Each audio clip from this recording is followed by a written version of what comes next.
Hi, everyone. Welcome to A Course in Miracles Live. We are sharing the light and the joy of Jesus Christ in the workbook lessons of A Course in Miracles, going through them day by day. And we are up to lesson 193. All things are lessons God would have me learn. God does not know of learning, yet his will extends to what he does not understand, and that he wills the happiness his Son inherited of him be undisturbed, eternal, and forever gaining scope, eternally expanding in the joy of full creation, and eternally open and wholly limitless in him. That is his will, and thus is his will provides the means to guarantee that it is done. God sees no contradictions, yet his Son believes he sees them. Thus he has a need for one who can correct his erring sight and give him vision that will lead him back to where perception ceases. God does not perceive at all, yet it is he who gives the means by which perception is made true and beautiful enough to let the light of heaven shine upon it. It is he who answers what his Son would contradict and keeps his sinlessness forever safe. These are the lessons God would have you learn. His will reflects them all, and they reflect his loving kindness to the Son he loves. Each lesson has a central thought, the same in all of them. The form alone is changed with different circumstances and events, with different characters and different themes, apparent but not real. They are the same in fundamental content. It is this: forgive, and you will see this differently. Certain it is that all distress does not appear to be but unforgiveness. Yet that is the content underneath the form. It is this sameness which makes learning sure, because the lesson is so simple that it cannot be rejected in the end. No one can hide forever from a truth so very obvious that it appears in countless forms, and yet is recognized as easily in all of them, if one but wants to see the simple lesson there. Forgive, and you will see this differently. These are the words the Holy Spirit speaks in all your tribulations, all your pain, all suffering, regardless of its form. These are the words which temptation ends, and guilt, abandoned, is revered no more. These are the words which end the dream of sin and rid the mind of fear. These are the words by which salvation comes to all the world. Shall we not learn to say these words when we are tempted to believe that pain is real and death becomes our choice instead of life? Shall we not learn to say these words when we have understood their power to release all minds from bondage? These are words which give you power over all events that seem to have been given power over you. You see them rightly when you hold these words in full awareness. And do not forget these words apply to everything you see or any brother looks upon amiss. How can you tell when you are seeing wrong or someone else is failing to perceive the lesson he should learn? Does pain seem real in the perception? If it does, be sure the lesson is not learned. And there remains an unforgiveness hiding in the mind that sees the pain through eyes of the mind directs. God would not have you suffer thus. He would help you forgive yourself. His Son does not remember who he is. and God would have him not forget his love and all the gifts his love brings with it. Would you now renounce your own salvation? Would you fail to learn the simple lessons heaven's teacher sets before you, that all pain may disappear and God may be remembered by his Son? All things are lessons God would have you learn. He would not leave an unforgiving thought without correction, nor one thorn or nail to hurt his holy Son in any way. He would ensure his holy rest remain untroubled and serene, without a care, in an eternal home which cares for him. And he would have all tears be wiped away, with none remaining yet unshed, and none but waiting their appointed time to fall. For God has willed that laughter should replace each one, and that his Son be free again. We will attempt today to overcome 1,000 seeming obstacles to peace in just one day. Let mercy come to you more quickly. Do not try to hold it off another day, another minute, or another instant. Time was made for this. Use it today for what its purpose is. Morning and night, devote what time you can to serve its proper aim, and do not let the time be less than meets your deepest need. Give all you can, and give a little more. For now we would arise in haste and go to our Father's house. We have been gone too long, and we would linger here no more. And as we practice, let us think about all things we saved to settle by ourselves and kept apart from healing. Let us give them all to him who knows the way to look upon them so they will disappear. Truth is his message. Truth his teaching is. Here are the lessons God would have us learn.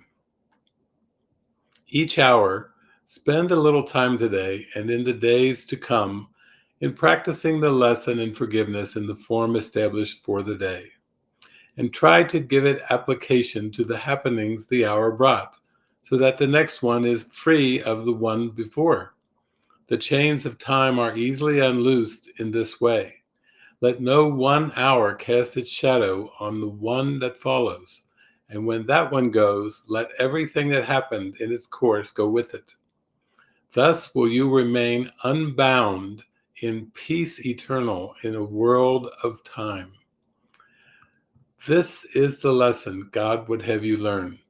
There is a way to look on everything that lets it be to you another step to him and to salvation of the world.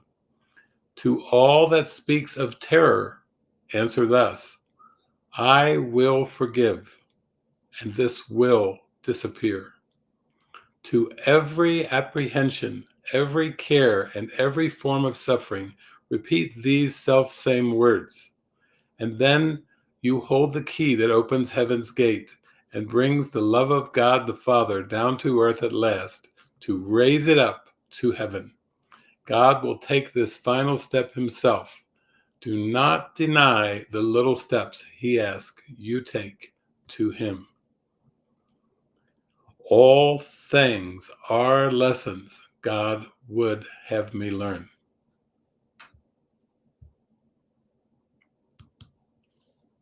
And for support for practicing our lesson today, we have a reading from Chapter 4, The Illusions of the Ego. Section 5, The Ego Body Illusion. All things work together for good. There are no exceptions except in the ego's judgment. The ego exerts maximal vigilance about what it permits into awareness, and this is not the way a balanced mind holds together. The ego is further thrown off further balance because it keeps its primary motivation from your awareness and raises control rather than sanity to predominance. The ego has every reason to do this according to the thought system which gave rise to it and which it serves.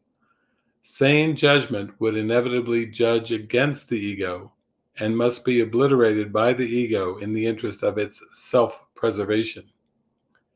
A major source of the ego's off-balance state is its lack of discrimination between the body and the thoughts of God. Thoughts of God are unacceptable to the ego because they clearly point to the non-existence of the ego itself. The ego therefore either distorts them or refuses to accept them. It cannot, however, make them cease to be. It therefore tries to conceal not only unacceptable body impulses, but also the thoughts of God, because both are threatening to it. Being concerned primarily with its own preservation in the face of threat, the ego perceives them as the same. By perceiving them as the same, the ego attempts to save itself from being swept away, as it would surely be in the presence of knowledge. Any thought system that confuses God and the body must be insane. Yet this confusion is essential to the ego, which judges only in terms of threat or non-threat to itself. In one sense, the ego's fear of God is at least logical, since the idea of him does dispel the ego. But fear of the body, with which the ego identifies so closely, makes no sense at all. The body is the ego's home by its own election. It is the only identification with which the ego feels safe, since the body's vulnerability is its own best argument that you cannot be of God. This is the belief that the ego sponsors eagerly.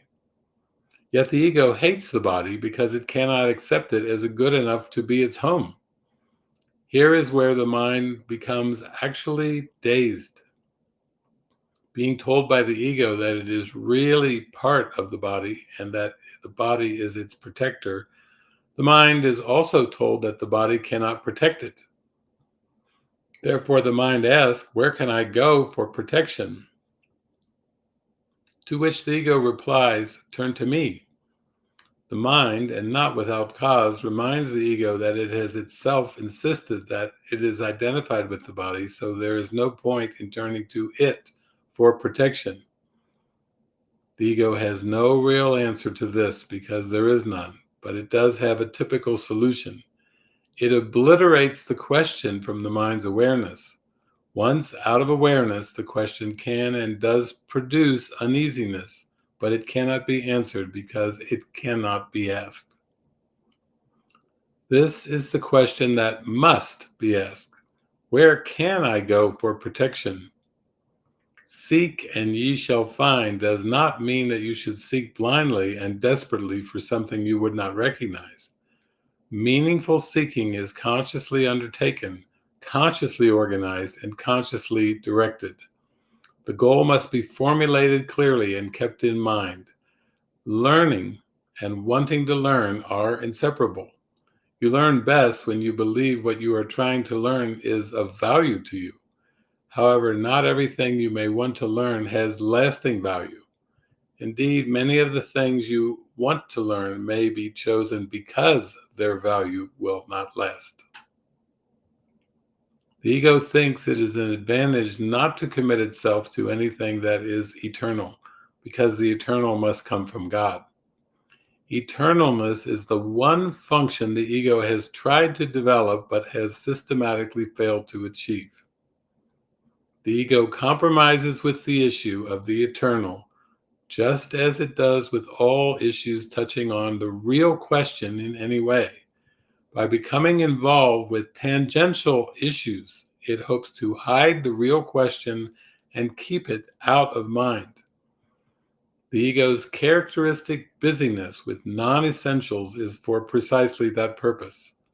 Preoccupations with problems set up to be incapable of solution are favorite ego devices for impeding learning progress. In all these diversionary tactics, however, the one question that is never asked by those who pursue them is, what for? This is the question that you must learn to ask in connection with everything. What is the purpose? Whatever it is, it will direct your efforts automatically. When you make a decision of purpose, then you have made a decision about your future effort, a decision that will remain in effect unless you change your mind. And I did go to the Course in Miracles search program today, and I did type in 2 words, all things, and amazing results came up. I know you will love them. I know they will be helpful for practicing and remembering today's lesson. Remember, the lesson is all things are lessons God would have me learn. All things work together for good.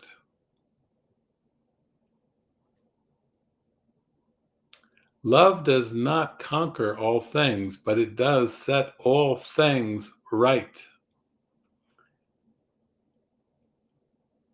It is everything because it encompasses all things within itself. It has no boundaries because its extension is unlimited, and it encompasses all things because it created all things. By creating all things, it made them part of itself. All things are possible through our joint decision, but mine alone cannot help you. The Bible enjoins you to be perfect, to heal all errors, to take no thought of the body as separate, and to accomplish all things in my name. Yet it is still His will for you, and His will must stand forever and in all things. The Holy Spirit in you forgives all things in you and in your brother. To God, all things are possible. For it is the function of love to unite all things unto itself and to hold all things together by extending its wholeness.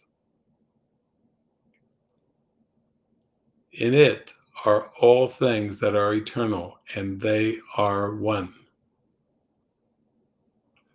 For He will give you all things that do not block the way to light. In time, He gives you all the things that you need have, and will renew them as long as you have need of them. How gracious it is to decide all things through Him whose equal love is given equally to all alike. All things you made have use to Him for His most holy purpose.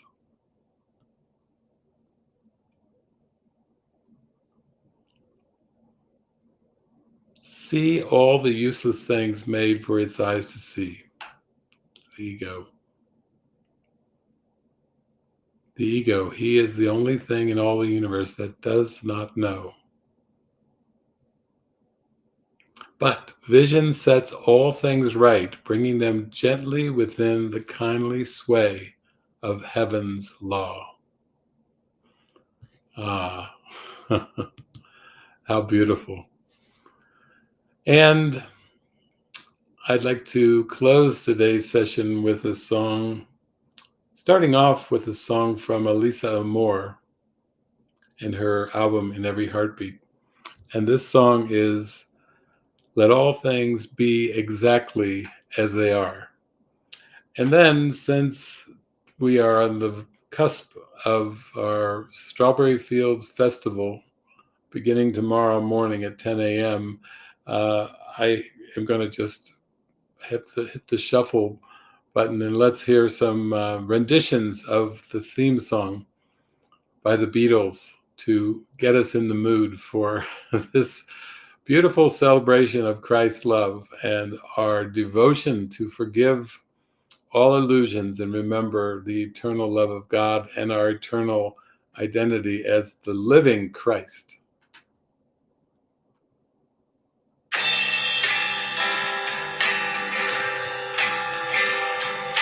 Let all things be exactly as they are.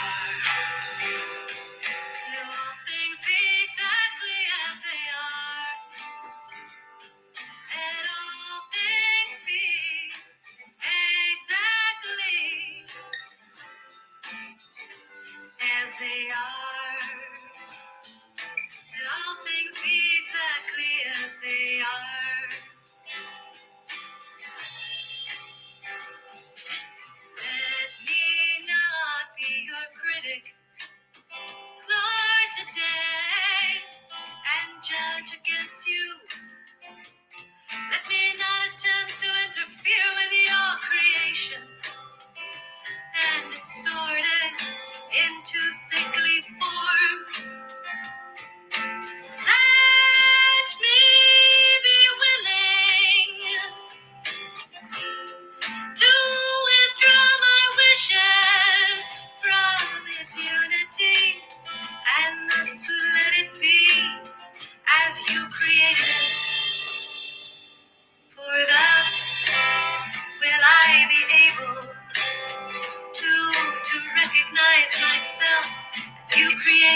reality is free of pain.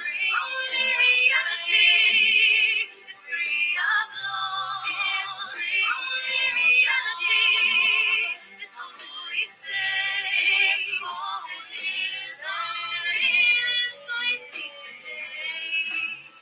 And it is only this we seek today.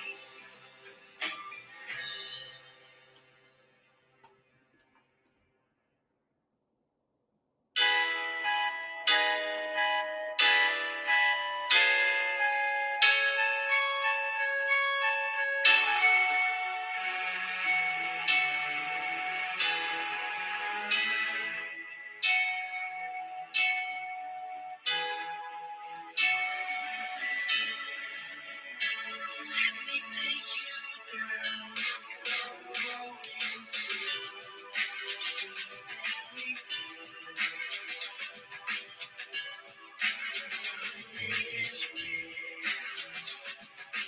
Nothing to get hung about. Strawberry fields forever. Living is easy with eyes closed. Misunderstanding all you see.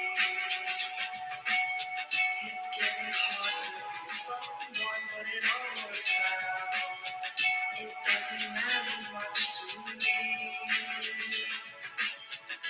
Let me take you down. So rolling sweet.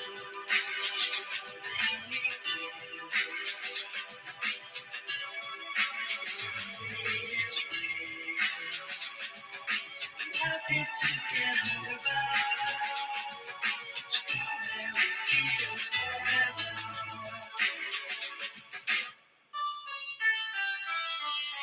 No one I think is in my dream. I mean, it must be high or low. That is, you know, you can choose, but it's alright. That is, I think it's not too bad. Let me take you down. 'Cause I'm going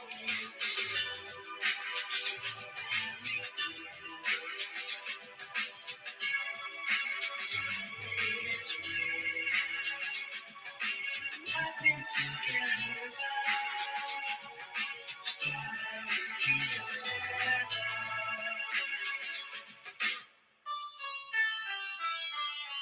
Always know, sometimes think it's me, but you know I know that it's a dream. I think I know, oh yes, but it's all wrong. That is, I think I disagree. Let me take you down to rolling sweet.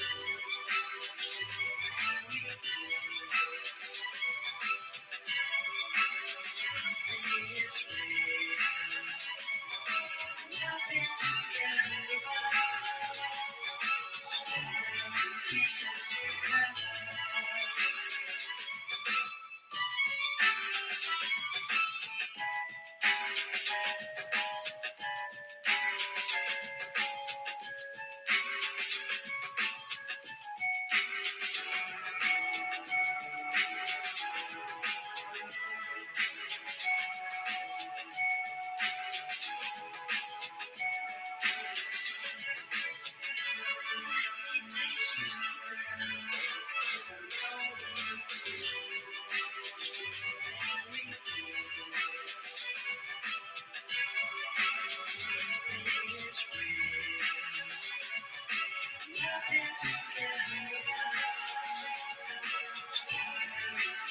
forever.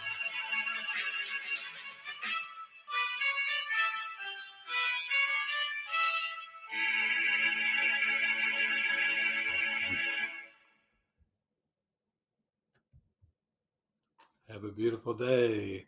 Rejoice, rejoice, and remember our lesson for today. All things are lessons God would have me learn. God bless you.